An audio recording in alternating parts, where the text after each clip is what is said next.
America বিরোধী ও চিকিৎসা শাস্ত্রের ষড়যন্ত্রের তাত্ত্বিক হিসেবে পরিচিত রবার্ট এফ কেনেডি জুনিয়রকে স্বাস্থ্যমন্ত্রী হিসেবে বেছে নিয়েছেন যুক্তরাষ্ট্রের নবনির্বাচিত প্রেসিডেন্ট ডোনাল্ড ট্রাম্প। ব্রিটিশ সংবাদ মাধ্যম বিবিসি ও কাতার ভিত্তিক সংবাদ মাধ্যম আল জাজিরা এ খবর জানিয়েছেন। খবরে বলা হয়, বৃহস্পতিবার ট্রাম্প ঘোষণা করেছেন তিনি রবার্ট এফ কেনেডি জুনিয়রকে স্বাস্থ্য ও মানব সেবা মন্ত্রণালয়ের প্রধান হিসেবে নিয়োগ দেবেন। তিনি বলেছেন, সাবেক এই ডেমোক্রেটের নেতা এই পদ থেকে ক্ষতিকর রাসায়নিক ও দূষণ থেকে সবার সুরক্ষা নিশ্চিত করবেন। কেনেডি শিশুদের টিকা দেওয়ার বিরোধী। কেনেডি জুনিয়রের দাবি, টিকার কারণে শিশুরা প্রতিবন্ধী হয়ে থাকে, তবে এর সপক্ষে কোনো প্রমাণ দেখাতে পারেননি তিনি। এছাড়া কোভিড-19 টিকাকে প্রাণঘাতী বলেছিলেন কেনেডি। গতকাল সামাজিক যোগাযোগ মাধ্যম ট্রুথ সোশ্যালে দেওয়া এক ঘোষণায় ট্রাম্প বলেন, তিনি কেনেডির নাম ঘোষণা করতে পেরে পুলকিত বোধ করছেন।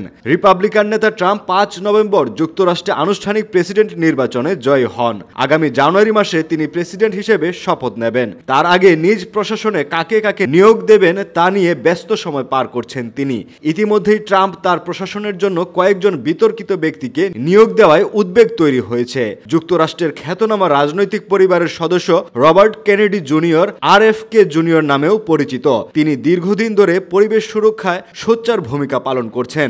এবারের নির্বাচনে তিনিও রিপাবলিকান দলের প্রার্থিতা প্রত্যাশী ছিলেন। পরে তিনি ট্রাম্পকে স্বীকৃতি দিয়ে প্রতিদ্বন্দ্বিতা থেকে সরে দাঁড়ান। ট্রাম্প বলেছেন, তিনি চান স্বাস্থ্য সুরক্ষায় পরিবর্তন আনার ক্ষেত্রে কেনেডি প্রাণপণ চেষ্টা করবে। 70 বছর বয়সী কেনেডি বলেছেন, মার্কিন নাগরিকেরা যেভাবে খাওয়া দাওয়া, শরীরচর্চা ও ঔষধ ব্যবহার করে তাতে পরিবর্তন আনা প্রয়োজন। কংগ্রেসের উচ্চকক্ষ সিনেটের অনুমোদন পেলে যুক্তরাষ্ট্রের স্বাস্থ্য ও মানব সেবা বিষয়ক মন্ত্রণালয়ের দায়িত্ব নেবেন কেনেডি। বর্তমানে ট্রাম্পের রিপাবলিকান পার্টির নিয়ন্ত্রণে আছে সিনেট। যুক্তরাষ্ট্রের স্বাস্থ্য ও মানব সেবা বিষয়ক মন্ত্রণালয় একটি বিশাল প্রতিষ্ঠান। এখানকার বাজেটের পরিমাণ $2 লাখ কোটি। ট্রাম্প তার বিবৃতিতে বলেছেন, কেনেডি যুক্তরাষ্ট্রকে আবার ক্ষমতাবান ও স্বাস্থ্যকর করে তুলবেন। সিবিসি বাংলা বার্তা কক্ষ।